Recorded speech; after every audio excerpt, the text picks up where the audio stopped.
जी students, तो हमारा next lecture Daniel cell के बारे में है। डैनियल सेल यानी गैल्वेनिक सेल या वोल्टेज सेल। स्टूडेंट्स, ये इसकी मैंने डायग्राम यहाँ बना दी है, तो इसको पहले डायग्राम को पहले समझ लें, क्योंकि डायग्राम बन जाए तो समझ लें ये इसकी कंस्ट्रक्शन हो गई, और इसको आप इंग्लिश में एक पैराग्राफ की शक्ल में लिख दें। और इसके बाद फिर हम करेंगे इसकी वर्किंग ऑफ द सेल। तो वर्किंग ऑफ द सेल में ऑक्सीडेशन रिडक्शन रिएक्शन लिख देंगे और फिर ओवरऑल रिएक्शन। ठीक है, तो आइए स्टार्ट करते हैं इसकी डायग्राम से।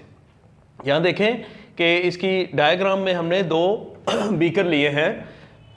दोनों बीकर्स के अंदर 1 मोलर सोल्यूशन लिया है। एक बीकर में इसको हमने जिंक सल्फेट सोल्यूशन कहा, और जिंक सल्फेट सोल्यूशन के अंदर हमने जिंक इलेक्ट्रोड को सस्पेंड कर दिया, प्योर जिंक इलेक्ट्रोड को। और इसी तरह दूसरी तरफ हमने कॉपर सल्फेट सोल्यूशन लिया और इसके अंदर कॉपर प्लेट को सस्पेंड कर दिया एज इलेक्ट्रोड, और फिर दोनों इलेक्ट्रोड्स को कनेक्ट कर दिया एक वायर के जरिए, जिसके दरमियान में हमने एक वोल्टेज मीटर लगा दिया, वोल्ट मीटर जैसे हम कहते हैं। और फिर इसके अंदर दोनों को कनेक्ट करने के लिए एक सॉल्ट ब्रिज लगा देते हैं। अब सॉल्ट ब्रिज का क्या फंक्शन है? सॉल्ट ब्रिज जो है, इसमें हम स्ट्रॉन्ग इलेक्ट्रोलाइट लेते हैं। स्ट्रॉन्ग इलेक्ट्रोलाइट को हम एक बिल्कुल थिक पेस्ट की शक्ल में लेते हैं, जिसे हम कंसंट्रेटेड सॉल्यूशन कहेंगे किसी भी स्ट्रॉन्ग इलेक्ट्रोलाइट का। मैंने यहाँ KCl फर्ज करें ले लिया, पोटाशियम क्लोराइड, और उसके बाद ये सॉल्ट ब्रिज को मैंने पोरस सेलोफेन के साथ या फिर ग्लास वूल के साथ मैंने इसको यहाँ से सील कर दिया।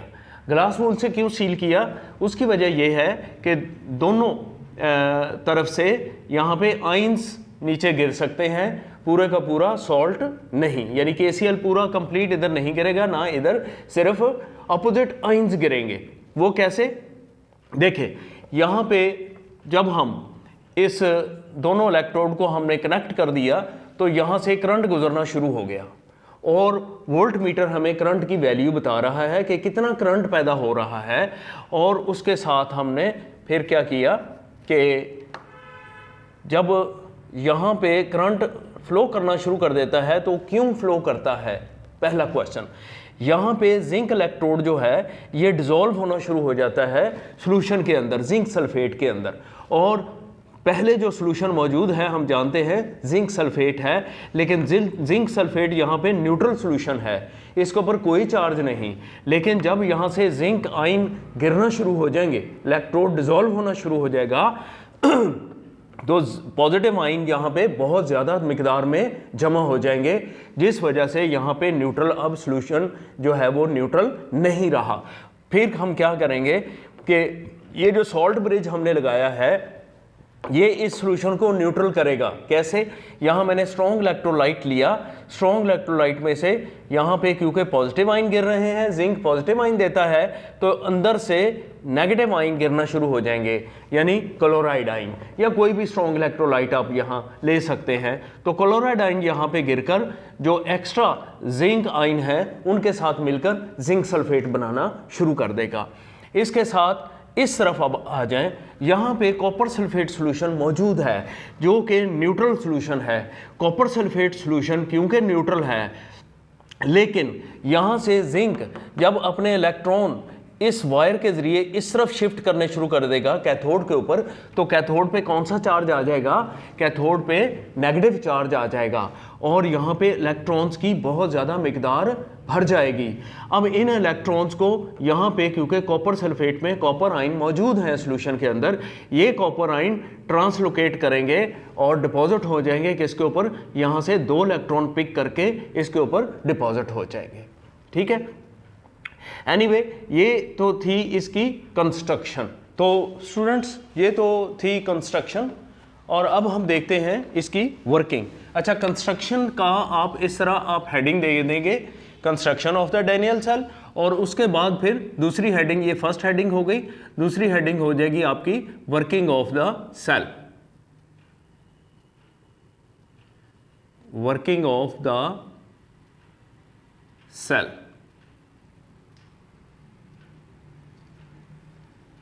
ये। अब हम इसकी वर्किंग पढ़ेंगे। वर्किंग में क्या होगा, ट्रांसलोकेशन ऑफ यानी ऑक्सीडेशन रिडक्शन रिएक्शन यानी हाफ सेल रिएक्शन, जैसे कि आपकी बुक के अंदर भी दिया हुआ है, half cell construction, half cell reaction at anode. आपकी बुक वाली हेडिंग ही मैं लेता हूं, half cell reaction at anode. जी, हम जानते हैं कि यहाँ पे जो जिंक आयन है ये क्या करेंगे, जिंक आयन सॉल्यूशन में गिरेंगे और अपने 2 इलेक्ट्रॉन देंगे, तो ये 2 इलेक्ट्रॉन ट्रेवल करते हुए एक्सटर्नल सर्किट हम इसे कहते हैं। वायर वाला सर्किट क्या कहलाएगा, एक्सटर्नल सर्किट, यानी इलेक्ट्रिकली हमने इसको कनेक्ट कर दिया किसके साथ, दूसरे बीकर के साथ, दूसरे टर्मिनल के साथ। तो ये है हमारा कैथोड यानी कॉपर प्लेट हमारी कैथोड है, और यहाँ से इलेक्ट्रॉन निकल कर कैथोड प्लेट के ऊपर जमा हो जाएंगे।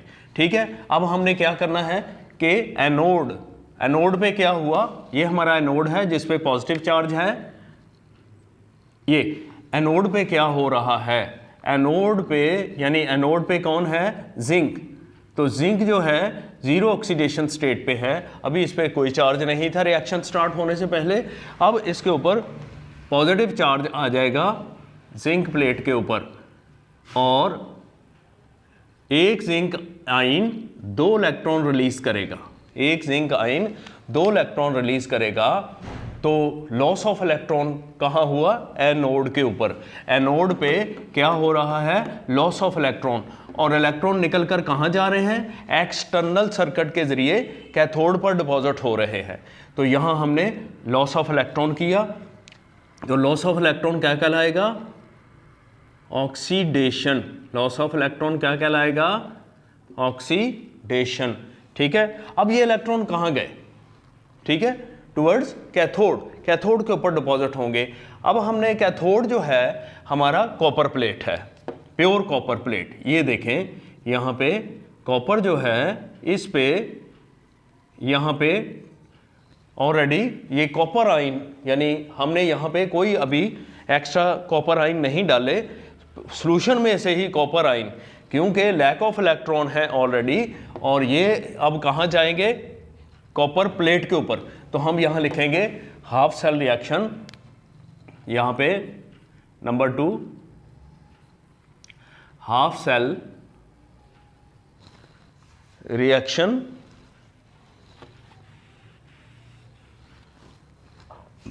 हाफ सेल रिएक्शन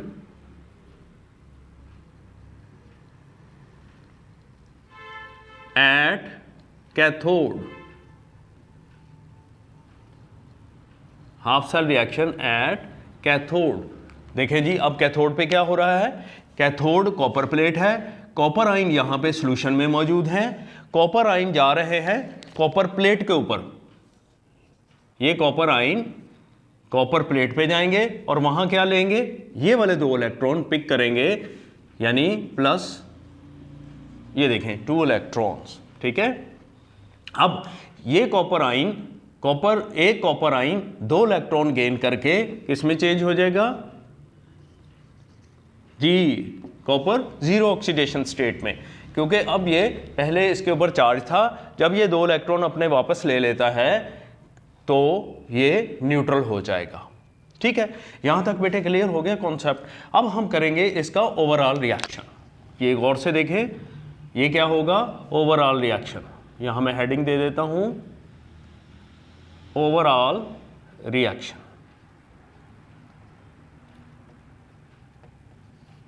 जी, ओवरऑल रिएक्शन में हम क्या करेंगे, जो इलेक्ट्रॉन दरमियान में प्रोड्यूस हुए वो दरमियान में ही ख़त्म हो गए। ठीक है, तो हम क्या करेंगे, इक्वेशन के दोनों तरफ जो चीज़ें एक जैसी हैं वो कैंसिल हो जाएंगी। यहाँ पे मैं ये 2 इलेक्ट्रॉन कैंसिल किए और इधर भी ये 2 इलेक्ट्रॉन है, ये भी कैंसिल हो जाएंगे। ठीक, अब जो चीज़ें दोनों तरफ इक्वल हैं वो हमने कैंसिल कर दी, वो सिर्फ इलेक्ट्रॉन थे। अब बाकी जो चीज़ें बच गई हैं दोनों इक्वेशन के दोनों साइडों पे, वो आप लिख लेंगे। अब यहाँ बच गए जिंक आयन, ये मैंने लिख दिए zinc ion, sorry zinc metal zero oxidation state के साथ, और क्या बच गया इधर, ये देखें यहाँ पे कॉपर आयन, कॉपर आयन है, जिंक एटम्स है, ठीक है, ये 0 पे है और ये +2 पे है। अब ये जो जिंक है ये चला जाएगा 0 क्या नाम है, ऑक्सीडेशन करेगा और +2 चार्ज बनाएगा। यहाँ मैंने ये देखें ये जिंक आयन है, इसने 2 इलेक्ट्रॉन लूज किए और कॉपर ने 2 इलेक्ट्रॉन गेन कर लिए, तो प्लस कॉपर 0 ऑक्सीडेशन स्टेट के साथ। तो this is overall reaction. Students, उम्मीद है आपको ये समझ आ गया होगा। जी स्टूडेंट्स, तो एनिमेशन के लिए ज़रिए भी आप इस डायग्राम को गौर से देखें कि इस तरह ऑक्सीडेशन के ज़रिए, ऑक्सीडेशन होने से जिंक से इलेक्ट्रॉन निकलकर कॉपर प्लेट के ऊपर यानी कैथोड के ऊपर डिपॉजिट हो रहे हैं और इस तरह ये एक्सटर्नल सर्किट से करंट गुजर रहा है और ये करंट प्रोड्यूस हो रहा है, ये देख सकते हैं आप। और सॉल्ट ब्रिज जो है दोनों तरफ जो सॉल्यूशन है उनको न्यूट्रलाइज करता जा रहा है, यानी आयंस सॉल्ट ब्रिज से निकल कर इसमें सॉल्यूशन के अंदर आ रहे हैं।